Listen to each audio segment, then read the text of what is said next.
اعوذ باللہ من الشیطان الرجیم بسم اللہ الرحمن الرحیم الحمد للہ الذی لا یبلغ مدحتہ القائلون ولا یحصی نعماءہ العادون ولا یعدی حقہ المجتہدون الذي ليس لصفته حد محدود ولا نعت موجود ولا وقت معدود ولا أجل ممدود فطر الخلائق بقدرته ونشر الرياح برحمته الصلاة والسلام على الرسول المسدد المصطفى الأمجد المحمود الأحمد سیدنا و مولانا و مولا الکونین جد الحسن والحسین عانی ابو القاسم محمد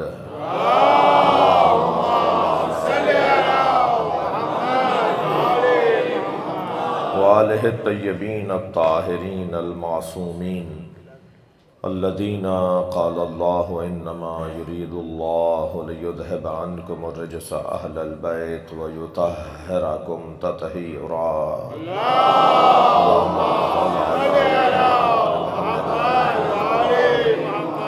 ولعنۃ اللہ علی اعدائہم اجمعین من یوم عداوتہم الی قیام یوم الدین اما بعد قال الحکیم فی قرآن الکریم بسم اللہ الرحمن الرحیم ذالک الذی یبشر اللہ عبادہ الذین آمنوا وعملوا الصالحات قل لا اسألکم علیہ اجرا الا المودۃ فی القربى ومن یقترف حسنۃ نزد لہ فیہا حسنا ان اللہ غفور شکور صلوات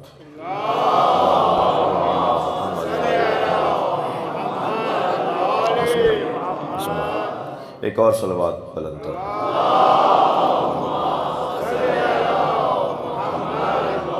اس کا ایکو بند کرواؤ، ایکو بند کرو، تھوڑا تھوڑا زحمت فرمائیں، قریب اور تشریف لے آئیں گے تو بڑی عنایت ہوگی۔ ایک صلوات پڑھتے ہوئے کچھ ایکو بند کرو اور بہتر صلوات۔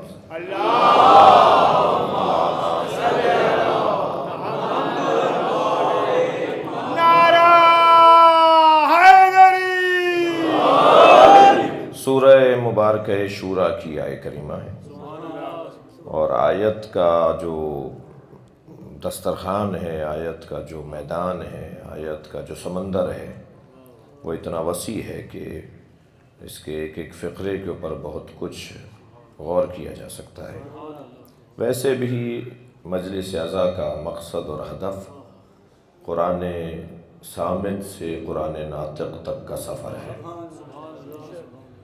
اللہ اپنے اس کلام میں ارشاد فرما رہا ہے ذالک الذی یبشر اللہ عبادہ الذین آمنوا وعملوا الصالحات، یہ وہی عظیم بشارت ہے جو اللہ نے اپنے ان بندوں کو دی ہے جو صاحبان ایمان بھی ہیں اور صاحبان کردار بھی ہیں۔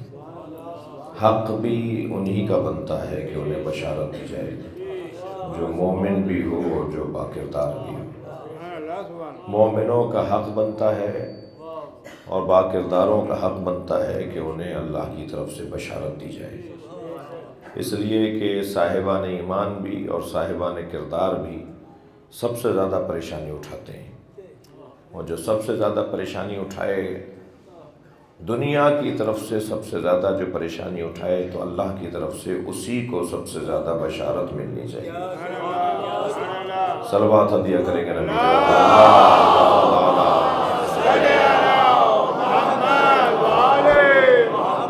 یہ اعلان اللہ کی طرف سے ہے کہ یہ وہی عظیم بشارت ہے جو اللہ نے ان بندوں کو دی ہے۔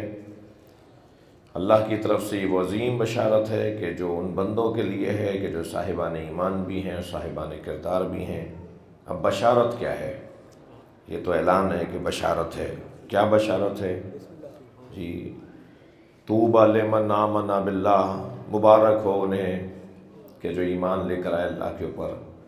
تو وہ مبارکباد کس بات کی ہے کہ ایمان لے کر آئے تو انہیں اس کے بدلے میں جو عظمت ملی ہے اس کی مبارکباد ہے۔ اس کے بدلے میں جو نتیجہ نکلے گا، جو فائدہ انہیں پہنچے گا، آخرت میں انہیں جو مقام ملے گا، دنیا میں جو انہیں سکون ملے گا، اس کی مبارکباد ہو۔ وہ بشارت کیا ہے جو اللہ اعلان کر کے مومنوں اور باکرداروں کو عطا کر رہا ہے؟ وہ بشارت اللہ نے اپنے حبیب کے ذریعے سے کہلوائی ہے۔ بشارت اللہ کی ہے، پہنچائیں گے مصطفیٰ۔ رزق اللہ کا ہے، آئے گا ان کے ذریعے۔ علم اللہ کا ہے، ملے گا ان کے ذریعے۔ برکتیں رحمتیں اللہ کی ہیں، ملیں گی ان کے ذریعے سے۔ حتیٰ لعنت اللہ کی ہے، مباہلے میں آئے گی ان کے ذریعے سے۔ صلوات پڑھ لیں ذرا محمد و آل محمد۔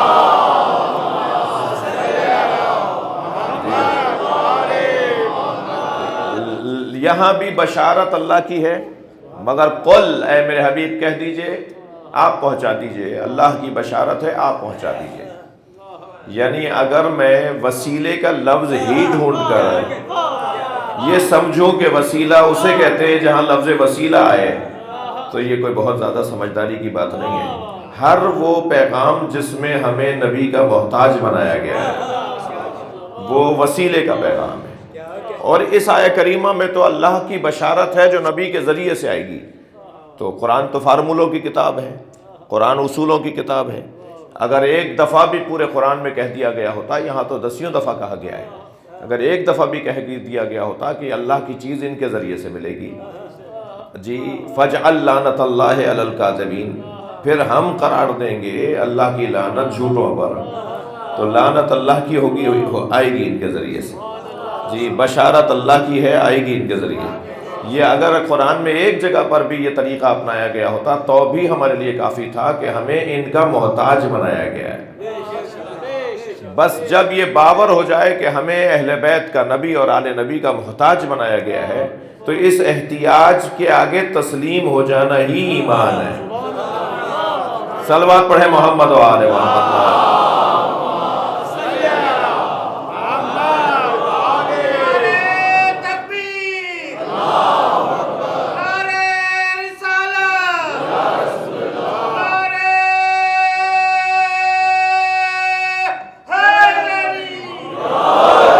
بشارت اللہ کی ان کے ذریعے سے اللہ پہنچانا چاہتا ہے، ان کے ذریعے سے پہنچے گی۔ میں ایک جملہ اور اپنے ان بچوں جوانوں کے عقیدوں کو مضبوط رکھنے کے لیے، جو یہاں بزرگ بیٹھے ہیں، مولانا تشریف فرما ہیں، صاحبان دقت تشریف فرما ہیں، ان کا تو عقیدہ مضبوط ہے اور مضبوط تر ہو جائے گا، لیکن آج کل کچھ بیکٹیریاز کورونا سے زیادہ خطرناک آئے ہوئے ہیں، جن کی ویکسینیشن سوائے مجلس اعضاء کے کہیں اور ملے گی نہیں، اور ان میں سے کچھ باتوں کی طرف میں اشارتاً صراحت نہیں کروں گا، کیونکہ جسے نہیں پتا اسے بھی پتا ہو جائے گا، لہٰذا اشارتاً عرض کروں گا۔ ان میں سے ایک پیغام یہ ہے کہ ہمیں اللہ سے ڈائریکٹ بات کرنا نہیں ہے، بلکہ اللہ کا دیا ہوا نظام یہ ہے کہ تم جب بھی مجھ سے بات کرو میرے نبی اور ان کی آل کو یاد کرو،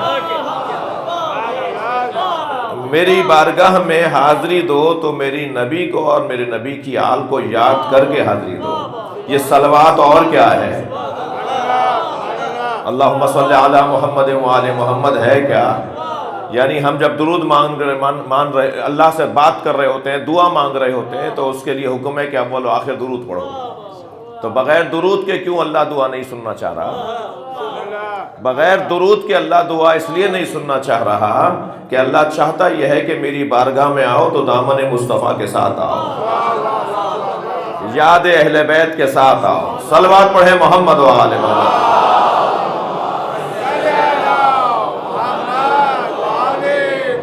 میرے عزیزوں، میرے کم سن ساتھیوں، اگر میرے مولا امام جعفر صادق علیہ السلام نے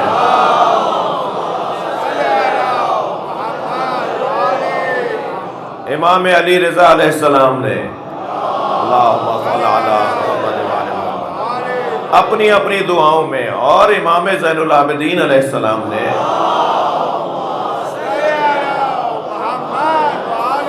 صحیفہ سجادیہ میں اپنی دعاؤں میں ہر چند فقروں کے بعد بار بار صلوات نہ پڑھی ہوتی تو یہ دعائیں بھی چرا لی گئی ہوتی، کہ یہ ان کا کلام نہیں ہے، یہ کسی اور کا کلام ہے۔ لیکن ائمہ اہل بیت نے اللہ سے بات کرتے ہوئے ہر دعا کے اندر ہر چند جملوں کے بعد صلوات بھیج کر بتایا ہے کہ اس دعا کا پتہ کیا ہے. صلوات پڑھیں محمد و آل محمد.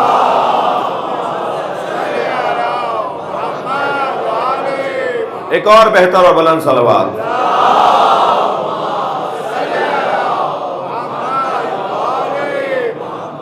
صلوات کے بغیر دعا ایسے جیسے بغیر پروں کے پرندہ اڑ رہا ہو.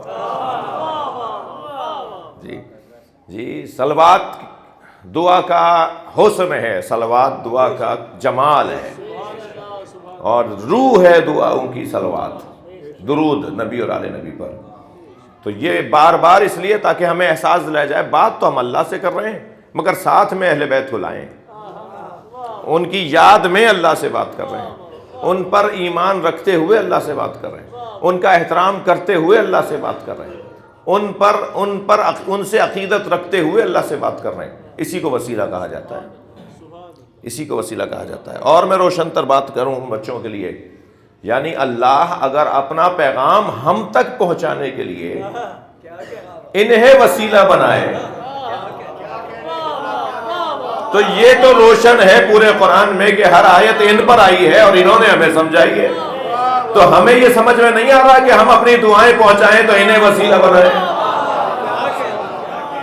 یعنی وہاں سے پیغام آئے تو ان کے ذریعے، تو یہاں سے جب وہاں پیغام جائے تب بھی تو انہی کی ضرورت ہے.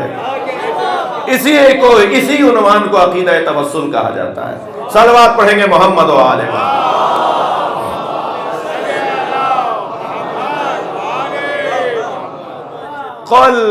قل اے میرے حبیب پہنچا دیجئے وہ بشارت، کہہ دیجئے وہ بشارت.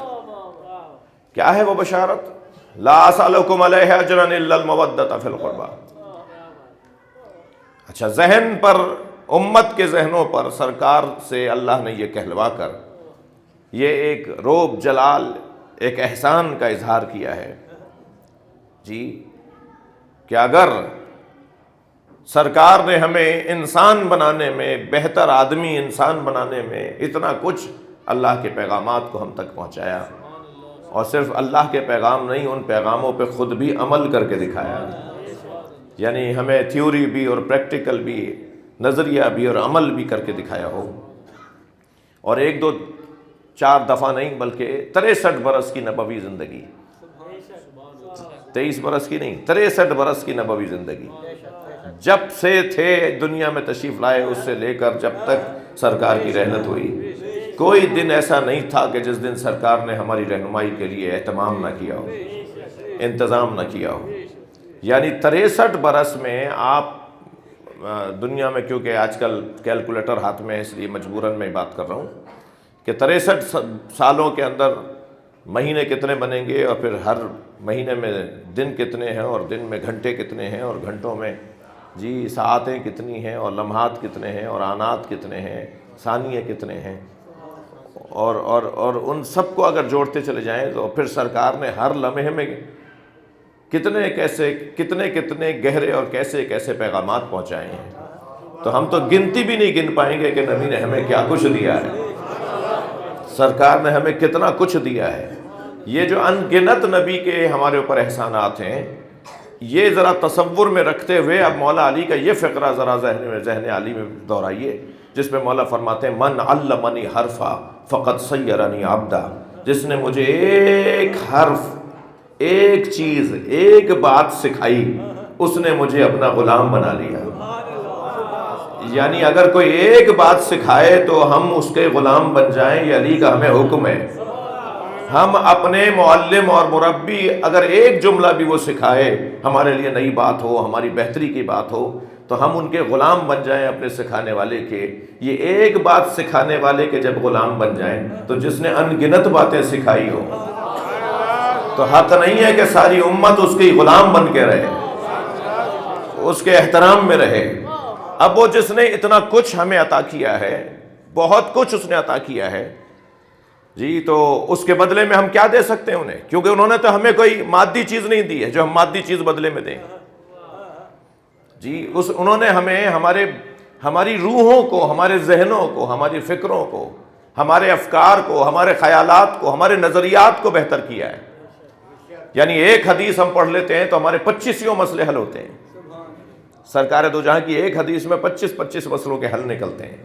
یہ فقہا کا کام ہے، یہ اہل دانش کا کام ہے کہ وہ ایک حدیث سے کتنا فائدہ اٹھاتے ہیں کہ اس کا یہ پیغام بھی ہے، اس میں یہ پیغام بھی ہے، اس میں یہ پیغام بھی ہے۔ سرکار دو جہاں نے ہماری افکار کو صحیح سمت عطا کی ہے۔ سرکار کے پیغامات کے ذریعے سے ہماری رہنمائی، روحانی رہنمائی ہوئی ہے۔ یعنی ہم گوشت کے لوتھڑے رہتے، ہم فلاں کے بیٹے تو ہوتے مگر انسان نہ ہوتے، ہم فلاں کا خاندان سے تو ہوتے مگر انسان نہ ہوتے۔ سب سے بڑا جو ہنر ہے اس دروازے سے جڑنے کا، وہ بہتر انسانیت کا سفر ہے۔ میں نہیں کچھ کسی کے اوپر تبصرہ کرنا چاہتا، مگر مجھے اس پر اللہ کا شکر ادا کرنے کا حق ہے کہ میں اس کا شکر ادا کروں کہ ہم جس دروازے سے جڑے ہوئے ہیں وہ ہمیں بہتر سے بہتر انسان بناتے ہیں۔ یہ امام بارگاہ نہیں ہے، انسان سازی کا کارخانہ ہے۔ صلوات پڑھے ذرا محمد و آل محمد۔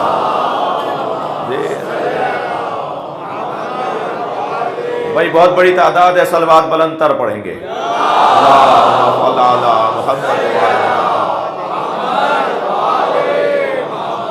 اور عجیب حسن ہے اس کارخانہ انسان سازی میں کہ یہاں بدن کو تو تکلیف ہو رہی ہوتی ہے مگر روح کو غذا مل رہی ہوتی ہے، اور آنے والا یہ نہیں دیکھتا کہ مجھے بیٹھنے کی جگہ کہاں اچھی ملے گی۔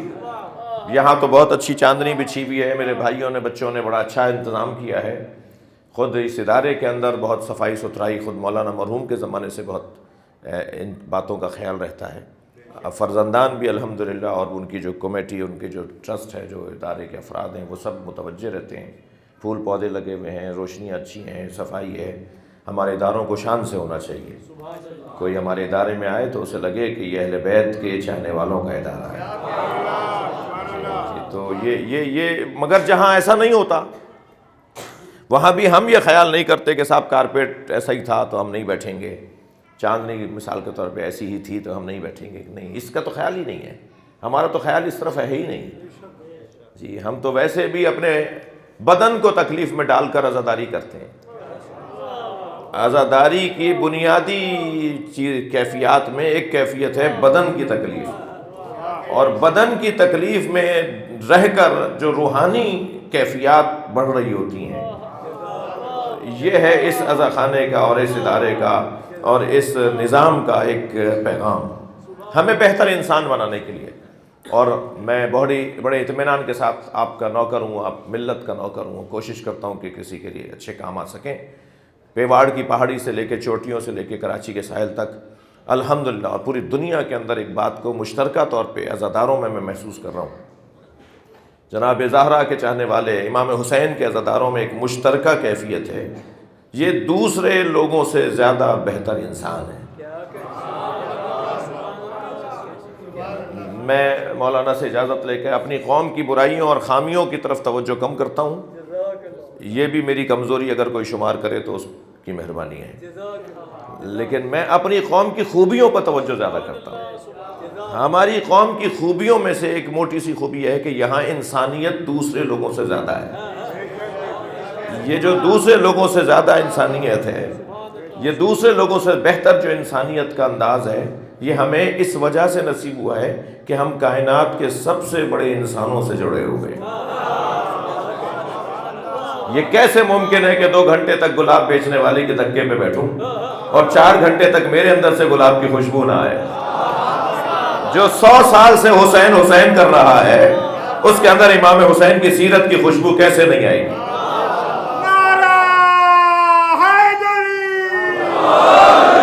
خود بخود اس کے رویے بہتر ہوتے چلے جائیں گے، اور شاید نہیں بلکہ یقیناً ہمیں نمازیں اس لیے پڑھوائی جا رہی ہیں تاکہ ہم اچھے انسان ہو جائیں۔ ہمیں روزہ اس لیے رکھوایا جا رہا ہے لعلکم تتقون، تاکہ اچھے انسان ہو جائیں۔ یہ جو قرآن کی زبان میں لعلکم تتقون ہے نا، کہ شاید کہ تم متقی ہو جاؤ، شاید کہ تم تقوی اختیار کر لو، اس کو اگر میں اپنے الفاظ میں کہوں، شاید کہ تم انسان بن جاؤ۔ صلوات پڑھنے ذرا محمد و آل۔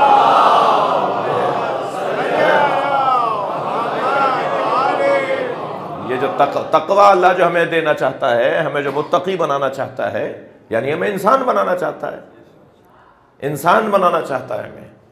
مولا علی ہر چلتے پھرتے آدمی کو زندہ نہیں بولتے، مولا کے نزدیک ہر چلنے پھرنے والا آدمی زندہ نہیں ہے۔ مولا فرماتے ہیں میتیں دو طرح کی ہوتی ہیں، کچھ لیٹے ہوئے جنازے ہوتے ہیں، کچھ چلتے پھرتے جنازے ہوتے ہیں۔ جن کا ضمیر مر گیا ہو وہ زندہ کہاں ہے، جس کا احساس مر گیا ہو وہ انسان کہاں ہے۔ صلوات پڑھیں محمد و آل محمد۔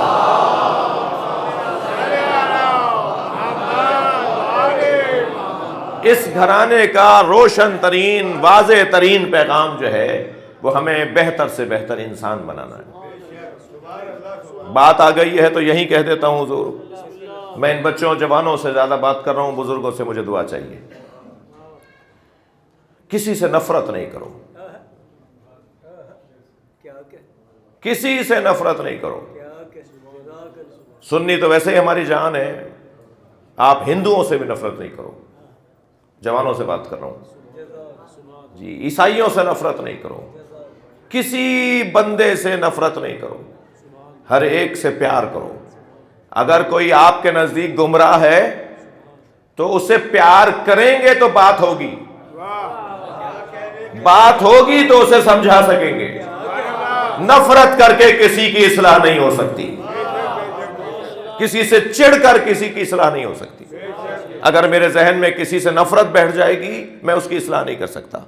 اور یہ بہت ہنر کی بات نہیں ہے کہ میں نے کسی کی اصلاح نہیں کی اور کسی کو بہتر نہیں کیا۔ صرف خاص حلیے والوں کا کام نہیں ہے۔ مثلاً دوائی لکھنا تو ڈاکٹر کا کام ہے، مگر صحت کے اصولوں کا خیال رکھنا تو سب کا کام ہے۔ ایسے ہی نماز جنازہ پڑھانا یا نماز جماعت پڑھانا تو مولانا کا کام ہے، مگر اچھی باتوں کا پیغام پہنچانا تو ہر بندے کا کام ہے جی۔ امر بالمعروف نہی عن المنکر تو سب کا کام ہے۔ تو جب ہم کسی سے نفرت کریں گے تو ہم کسی سے اس سے بات ہی نہیں کر پائیں گے۔ جب بات نہیں کریں گے تو اس کی اصلاح کیسے ممکن ہوگی؟ اصلاح جب ممکن ہوگی جب ہم اس سے پیار کریں۔ طریقہ یہ ہے کہ مرض سے نفرت کی جائے، مریض سے پیار کیا جائے۔ اگر مریض سے پیار نہیں ہوگا تو مرض دور نہیں کر پائیں گے۔ اور پھر ہم اور آپ تو اس گھرانے سے جڑے ہوئے ہیں جنہیں مولا نبی کے بارے میں یوں فرماتے ہیں۔ اس گھرانے کا ایک کے بارے میں خیال یہ ہے کہ فرماتے ہیں طبیب دوار بطبہ، ہمارے نبی اوزار طبابت لے کر مریضوں کو ڈھونڈتے تھے کہ مریض کہاں ہے جس کا میں علاج کروں جی۔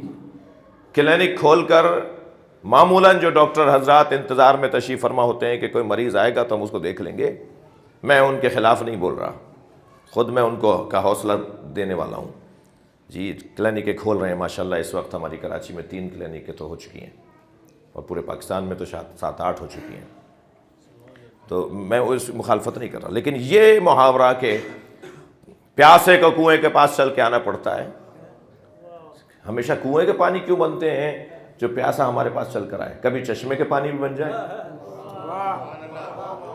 کبھی جی دریا کا پانی بھی بن جائے جو خود چلے جائیں پیاسے کے پاس۔ تو ہمیں ایک تو نفرت کسی سے نہیں کرنی ہے۔ اہل بیت کے چاہنے والوں کا تو جو ان کی جو ذمہ داری ہے وہ سب سے زیادہ ہے۔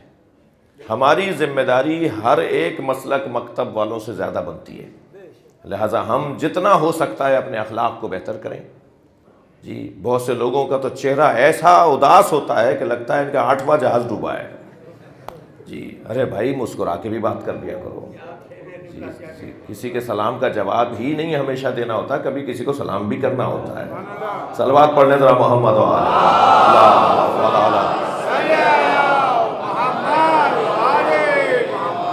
اخلاقیات، خوش روئی۔ البتہ میں یہ بات تفنناً کہہ دوں کہ خوش روئی اور اچھے اخلاق سے بات کرنا اور مسکرا کے بات کرنے میں شریعت کا خیال رہے، ہر جگہ ہنسنا بھی نہیں ہے۔ ایک صلوات پڑھ لیں ذرا محمد والا۔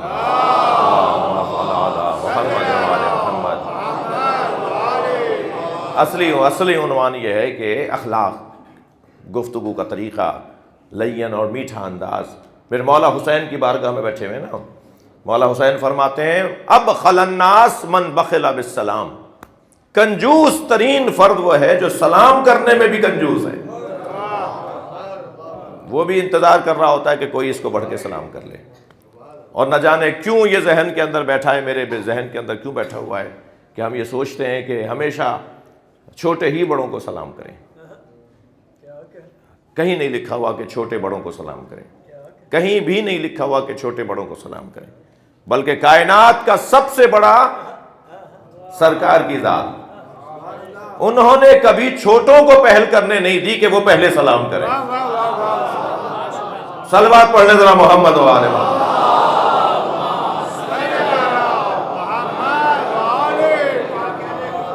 تو یہ پیغامات اس گھرانے ہی کے ہیں، اور الحمدللہ اگر اس روش پر آگے بڑھیں تو سب سے بڑا اور روشن پیغام یہ کہ میں کچھ نہیں مانگتا تم سے، جو میں نے تمہارے ساتھ محنت کی ہے، تمہاری خاطر میں نے صعوبتیں برداشت کی ہیں، ہجرتیں کی ہیں، پتھر کھائے ہیں، چپتے جملے سنے ہیں، تہمتیں برداشت کی ہیں، جادوگر بھی کہا، دیوانہ بھی کہا، نہ جانے مجھے کیا کچھ نہیں کہا. سرکار فرما رہے ہیں لا اسألکم علیہ اجرا الا المودۃ فی القربى، میں تم سے جو کچھ میں نے کیا اس کے بدلے میں کچھ نہیں چاہتا، کچھ بھی نہیں چاہتا جو میں نے تمہارے ساتھ کیا ہے، الا المودۃ فی القربى، سوائے اس کے، الا اس کے کہ قربہ سے محبت کا اظہار رکھو.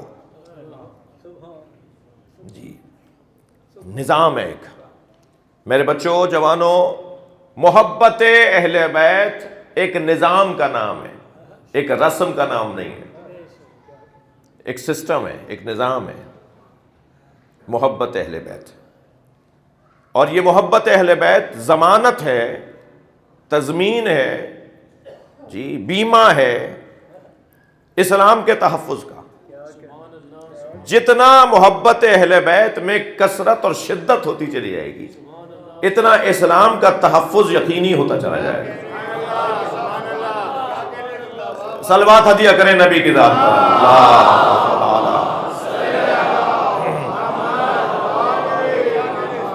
1,24,000 نبیوں کی محنتوں کے تحفظ کو محبت اہل بیت کہا جائے. یعنی ساری محنتیں اگر محفوظ ہو جائیں تو کس طرح سے ہوں، کیا کریں کہ انہیں محفوظ کیا جائے.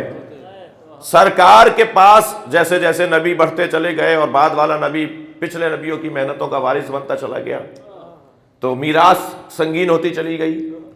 جی سرمایہ گہرا اور وزنی اور زیادہ ہوتا چلا گیا. تو جو سب سے آخر میں آ رہا ہے اس کے پاس تو سب سے زیادہ سرمایہ ہے نا. یعنی سرکار جب سب سے آخر میں آ رہے ہیں تو سرکار کے پاس سارے نبیوں کا سرمایہ ہے. اب اتنی دولت جس نبی کے پاس ہو، اتنا سرمایہ جس نبی کے پاس ہو، وہ نبی بار بار یہ سوچے یا نہیں کہ یہ سرمایہ، یہ دولت جو مجھ تک پہنچی ہے، یہ میرے بعد کیسے محفوظ رہے گی، کیا کیا جائے کہ یہ ساری محنتیں محفوظ ہو جائیں. اللہ نے اپنے حبیب کو تسلی دی وَلَا سَوْفَ يُعْطِيكَ رَبُّكَ فَتَرْضَىٰ، اے میرے حبیب بہت جلد ہم اپنی ایک عطا کے ذریعے سے تمہیں راضی کریں گے. تم جو بار بار سوچ رہے ہو کہ یہ محنتیں بچیں گی کیسے، بہت جلد ہم اپنی عطا کے ذریعے سے تمہیں راضی کریں گے، تمہیں اطمینان دلائیں گے. یا اللہ مجھے مطمئن تو کر، یہ محفوظ کیسے ہوگا، یہ ساری محنتیں محفوظ کیسے ہوں گی، مجھے اطمینان چاہیے. تو اللہ کا جواب آیا سورہ زحا کے اندر کہ بہت جلد ہم اپنی ایک عطا کے ذریعے سے تمہیں راضی کر لیں گے کہ جو تمہارے پاس محنتیں ہیں وہ ضائع نہیں ہوں گی. اس سورہ مبارکہ زحا کی 4تھی آیت کو پلس کیجئے سورہ کوثر کے ساتھ. اِنَّا أَعْطَيْنَاكَ الْكَوْثَرَ، ہم نے آپ کو خیر ہی خیر فاطمہ زہرا عطا کر دے. صلوات پڑھیں محمد و آل محمد.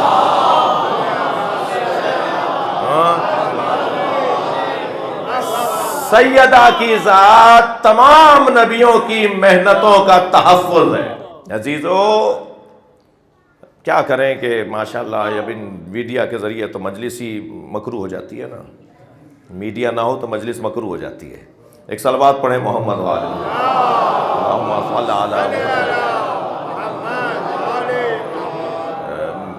میں ان کا احسان مند بھی ہوں جو ہمارے دوست ریکارڈ بنا رہے ہوتے ہیں، مگر اس کی وجہ سے ہم بہت ساری باتیں نہیں کر پا رہے آج کل. ایک مدت سے بہت ساری باتیں نہیں کر پا رہا مجلس میں کہ ہاں نہیں بھائی، جو زبان سے نکلی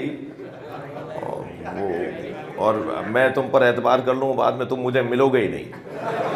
صلوات پڑھیں ذرا محمد والے.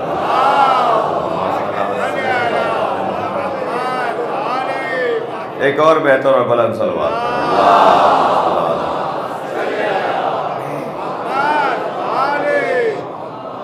یہ جو جناب زہرا گئی ہیں نا فدق مانگنے کے لیے، اب میں بات بھی کرنا چاہتا ہوں اور توجہ بھی آپ کی چاہتا ہوں. جو سیدہ فدق مانگنے گئی ہیں، در حقیقت سیدہ کو باغ کا کوئی جس کے چاہنے والے مستغنی ہو جائیں، جی جس کے چاہنے والے مستغنی ہوں، جس کے فقیر ہی لوگوں کو عطا کرتے ہوں، وہ باغ کی خاطر نہیں گئی ہیں، وہ ایک نظام کو بچانے کے لیے گئی ہیں، وہ ایک نظام کو محفوظ. صلوات پڑھنے ذرا نبی اور آل نبی.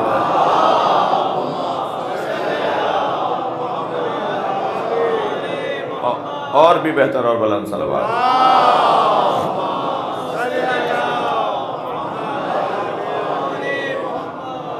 توجہ ہے نا آپ کے؟ یہ در حقیقت ایک نظام بنانے کے لیے اور ایک نظام کو محفوظ کرنے کے لیے حضرت نے فدق کا مطالبہ کیا ہے. تشیع ایک نظریہ ہے نا، گردن ہلائیے بھائی. تشیع ایک نظریہ ہے نا. اسلام کی بہترین تصویر کو تشیع کہا جاتا ہے. تشیع اسلام سے ہٹ کر کوئی چیز نہیں ہے، اسلام کی تشریح ہے تشیع. اور جو اسلام کی بہترین تشریح ہے وہ ہے تشیع. تشیع اسلام کی بہترین تشریح ہے. بار بار اس لیے کہہ رہا ہوں کہ اور تشریحیں بھی ہیں، مگر اسلام کی بہترین تشریح تشیع ہے. تشیع کی بنیاد جس نے ڈالی اسے فاطمہ کہا جاتا ہے. صلوات پڑھ لیں محمد و آل محمد.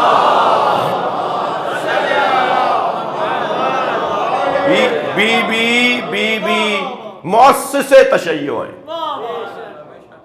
بی بی بنیاد رکھنے والی ہیں تشیع کی. بی کے اس عمل کے ذریعے جو بی نے فدق کا مطالبہ کیا، بی نے جو اعتراض کیا، بی نے جو نہیں تسلیم کیا، بی نے جو بات کی، جس بی کے مزاج میں مانگنا نہیں تھا، اپنے شوہر سے کچھ نہیں مانگتی تھی، اپنے بابا سے کبھی کچھ نہیں مانگا. اگر وہ سینکڑوں لوگوں کے درمیان، مردوں کے درمیان کھڑے ہو کے خطبہ دے رہی ہیں اور ایک چیز کا مطالبہ کر رہی ہیں، تو یہ نظریہ ہے، یہ خواہش نہیں ہے، یہ طلب نہیں ہے، یہ نظریہ ہے. اور جس کے ذریعے سے آپ نے ایک بنیاد ڈالی ہے. تشیع، تاریخ تشیع کا پہلا شہید میرے بھائی آ چکے ہیں. میں اپنی بات کو مختصر کروں. تاریخ تشیع کا پہلا شہید حضرت محسن ہے. شیعت کی تاریخ میں سب سے پہلا قتل، شیعوں کا سب سے پہلا قتل جناب محسن کی شہادت ہے. اور جس نظریے، جس مکتب، جس نظریے کی بنیاد میں ایک بچے کا خون ہو، تو آپ یقین جانیے کہ اسے کوئی مٹانے کا سوچے گا بھی تو مٹے گا. یہ مسلسل بڑھتا جائے گا. یہ نظریہ بڑھ رہا ہے، بڑھتا چلا جائے گا. انہی مجلسوں میں آپ لے لیجئے کہ آپ کے اپنے بچپن میں مجلسوں کی شرکت، لوگوں کی آمد، اور آج لوگوں کی شرکت اور آمد کئی برابر زیادہ ہے. لوگ متوجہ ہو رہے ہیں، نظام کو سمجھنا چاہ رہے ہیں. سب سے پہلی مدافع ولایت علی کی جناب زہرا ہے. مولا علی کی ولایت کی مدافع جناب زہرا کی ذات ہے. یہ دروازے پہ جو خود آئی ہیں علی کے ہوتے ہوئے، گھر میں مولا علی ہیں، تقریباً 10 صحابہ کرام گھر میں ہیں جی، جن کو لینے اور گرفتار کرنے کی غرض سے ہی تو لوگ آئے تھے اور کہا تھا کہ انہیں باہر نکالو. تو بیوی نے فرمایا کہ میں انہیں باہر نہیں آنے دوں گی. کبھی غور کریں نا یہ بچے جو تاریخ کو یعنی روایات سے ہٹ کر جو ہے وہ تھوڑا سا ہٹ کے بھی دیکھیں مسائل کو. جی گھر میں مرد موجود ہیں، جناب مولا امیر المومنین موجود ہیں، وہ جناب زہرا دروازے پر آ رہی ہیں. یہ جناب زہرا کا دروازے پہ آنا بتا رہا ہے کہ نظریے کی خاطر آئی ہیں. جی نظریے کی خاطر. اگر ذاتی مسئلہ ہوتا، جو بعض لوگوں نے کہا نا کہ علی کے ہوتے ہوئے یہ کیسے ممکن تھا، تو یہ ذاتی مسئلہ ہی نہیں تھا، یہ نظریے کا مسئلہ تھا. جناب زہرا سے زیادہ محترم وجود اس وقت کوئی نہیں تھا. خود کہا آنے والوں نے، فاطمہ روئے زمین پر نبی کے بعد آپ سے زیادہ محترم کوئی نہیں ہے، لہٰذا آپ اپنے گھر میں لوگوں کو جو ہیں انہیں ہمارے حوالے کریں. بی بی نے فرمایا کہ میں ان کو آپ کے حوالے نہیں کروں گی، کہ اگر ایسا نہیں کرو گی تو ہم گھر کو آگ لگا دیں گے. ہاں یہ تاریخ ہے. 46 کتابیں تو میں نے اہل سنت کی کھول کھول کے دکھائی ہیں. وہ جو یوٹیوب پہ کلپ موجود ہے اس میں 36 کتابیں ہیں. بعد میں جو کتاب چھاپی اتفاق سے میری گاڑی میں بھی موجود ہے، ہم نے اس کو اسکین کر کے کتاب کی شکل میں چھاپ دیا ہے. 46 اہل سنت کی کتابیں ہیں جس میں اس واقعے سے متعلق روایات موجود ہیں. جب بی بی سے کہا نا کہ اس روئے زمین پر آپ سے زیادہ محترم کوئی نہیں ہے، آپ کے گھر میں جو لوگ ہیں وہ ہمارے حوالے کریں. بی بی نے فرمایا میں نہیں کروں گی آپ کے حوالے. تو اگر ایسا نہیں کریں گے تو ہم گھر کو آگ لگا دیں گے. جس نے 300 سے زیادہ مرتبہ نبی کو یہاں کھڑے دیکھا ہو کہ سرکار بار بار دروازے پہ کھڑے ہو کے سلام کرتے ہیں، جس نے یہ دیکھ لیا ہو کہ ملک الموت اس گھر میں داخل نہیں ہوا جب تک جناب زہرا اجازت نہیں دیں گی، جبریل امین دروازے پہ کھڑے ہو کر جناب زہرا سے اجازت لے کے گھر میں آتے تھے، جس بی بی نے سینکڑوں مرتبہ اس دروازے کی تعظیم دیکھ لی ہو، نبی کی رحلت کے چند دنوں بعد ہی اگر اس لب و لہجے میں کوئی آواز آئے کہ جب بی بی فرمائے کہ میں انہیں تمہارے حوالے نہیں کروں گی، اور وہاں سے جواب آئے کہ پھر ہم اس گھر کو آگ لگا دیں گے. الفاروق کے اندر شبلی نعمانی لکھتے ہیں کہ ہمیں یہ واقعے کی سند نہیں مل سکی. آپ نے جو چاہا وہ تو سندیں مل گئیں، کیونکہ آپ نے چاہا نہیں، یہ سند بھی نہیں ملی آپ کو. انصاف سے کام لیا شبلی نعمانی نے، یہ نہیں بولا کہ اس کی سند نہیں ہے، کہ ہمیں مل نہیں سکی اس کی سند. یعنی دلچسپی نہیں تھی ہماری کہ ہم اس کی سند کو ڈھونڈتے. یہ جو واقعہ ابھی تک میں بتا رہا ہوں آپ کو، شبلی نعمانی الفاروق کے اندر کہتے ہیں ہم اس کی سند ہمیں مل نہیں پائی. اگرچہ اس کی سند ہمیں نہیں مل پائی، لیکن حضرت کی تندی مزاجی کے مطابق بعید نہیں ہے کہ انہوں نے یہ کہا ہو کہ میں اس گھر کو آگ لگا دوں گا. ان کے مزاج کے مطابق بعید نہیں ہے کہ انہوں نے یہ کہا ہو کہ میں اس گھر کو آگ لگا دوں گا. بی بی سے جب اس نے کہا نا کہ میں اس گھر کو پھر آگ لگا دوں گا، تو بی بی نے فرمایا اس گھر میں حسنین رہتے ہیں، تم علی کا احترام بھول گئے، تم وہاں جو لوگ آئے ہوئے ہیں ان کا خیال نہیں کر رہے، لیکن اس گھر میں تو حسنین رہتے ہیں. تو عربی زبان میں اگر کوئی بات کہی جائے کہ پھر ایسا ہو جائے گا، اور وہ کہے کہ ہوتا ہو، تو اسے عربی میں کہتے ہیں وَإِن. صرف اتنا سا لفظ آئے گا جواب میں، وَإِن ہوتے ہو، رہتے ہو، حسنین بھی رہتے ہوں گے تو میں گھر کو آگ لگا دوں گا. سنی اور شیعہ علماء نے آگ کے نہ لگنے پر کہ نہیں آگ نہیں لگی، اس پر بہت بحث کی ہے کہ نہیں آگ نہیں لگی، مگر اس پر کسی نے بحث نہیں کی کہ یہ جملہ کہا گیا. یہ سب نے کہا ہے کہ یہ جملہ دروازے پہ کہا گیا کہ گھر کو آگ لگا دیں گے. میں کہتا ہوں اتنے پر ہی رک جائیے کہ یہ کہا گیا کہ ہم اس گھر کو آگ لگا دیں گے، بس ہمارے ماتم کرنے کو تو کافی ہے، ہمارے مجلس کرنے کو، ہمارے رونے کے لیے کافی ہے کہ سیدہ کے دروازے پہ کھڑے ہو کر کہا جائے کہ ہم اس گھر کو آگ لگا دیں گے. عزادارو دروازہ چلنا شروع ہوا، اور جب دروازہ آدھا جل گیا تو ایک شخص نے اپنے غلام سے کہا اسے لات مار کے گرا دے.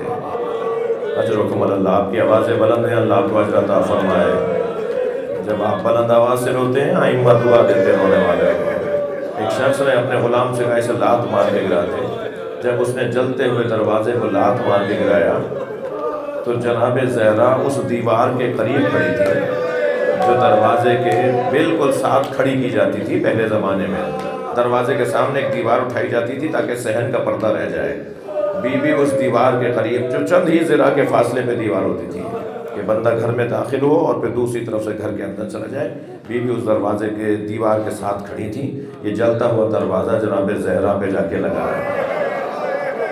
آیت اللہ فضل اللہ کمپانی، اللہ کے عارف، اللہ کے ولی مجتہد گزرے ہیں، وہ علی مظہر کبریا کتاب ہے ان کی، مولا علی کے فضائل کی کتاب، اور بہت ساری کتاب۔ ایک کتاب کے اندر وہ لکھتے ہیں اپنی کتاب کے اندر کہ اس دروازے میں لوہے کی کیل تھی، اجرکم اللہ، اس دروازے میں لوہے کی کیل تھی جس سے جناب زہرا کی پسلیاں ٹوٹی ہیں، اور ایک آواز فضا میں گونجی، یا فضہ تو خذینی، اے فضہ مجھے سنبھالو، میرا محسن شہید ہو گیا۔ قیامت میں سب سے پہلا فیصلہ تو حضرت حابیل کے قتل کا ہونا چاہیے تھا نا۔ جب محشر میں حساب و کتاب شروع ہوگا تو قابیل نے حابیل کو مارا تو حابیل کا فیصلہ ہونا چاہیے نا، پہلا قتل ہوا ہے تاریخ بشریت میں۔ مگر سنیں گے ذرا، محشر میں سب سے پہلا فیصلہ محسن کا ہوگا، سب سے پہلا فیصلہ جناب زہرا کے بچے محسن کا فیصلہ اللہ سنے گا، اور پھر اس پہ فیصلہ صادر فرمائے گا۔ روایت کہتی ہے جناب زہرا کی جب سواری عرش کے سامنے سے گزرے گی تو بی بی اپنی سواری کو روک دیں گی، اللہ کی آواز آئے گی فاطمہ کیوں رکی ہو؟ تو جناب زہرا فرمائیں گی یا اللہ مجھے آج انصاف چاہیے، میرے بچوں کو کس جرم میں مارا گیا، بِأَيِّ ذَنبٍ قُتِلَتْ، میرے بچوں کو کس جرم میں مارا گیا؟ آواز قدرت آئے گی فاطمہ کہو کیا کہنا چاہتی ہو؟ فرمائیں گے مجھے حسین ایسا دکھا جیسے عصر عاشورہ تھا۔ بس آخری جملے کہہ رہا ہوں، مجلس میرے حصے کی مکمل ہو گئی۔ مجھے حسین ایسا دکھا جیسے عصر عاشورہ تھا۔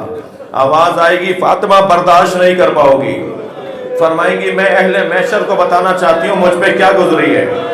وسط محشر کی زمین کو بلند کیا جائے گا، چاروں طرف اہل محشر ہوں گے، آواز آئے گی ھذا حسین، سارا محشر دیکھے گا اس طرف جہاں پر اشارہ کیا جا رہا ہوگا۔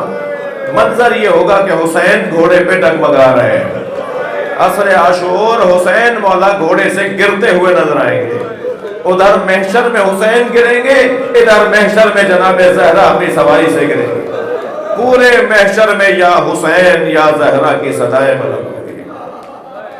وہ کربلا کا میدان ہوگا یا وہ محشر قیامت ہوگا، حسین کے ذکر سے صدائیں گونج رہی ہوں گی، اللہ لعنت اللہ علی الظالمین۔ یا اللہ ان آوازوں پر رحمت نازل فرما، رونے والوں کی توفیقات میں اضافہ فرما، ہم سب کی عاقبت بخیر فرما، امام زمانہ کے ظہور میں تاجیل فرما، ہم سب کو حضرت کے نوکروں میں شمار فرما۔ ماتم حسین یا حسین۔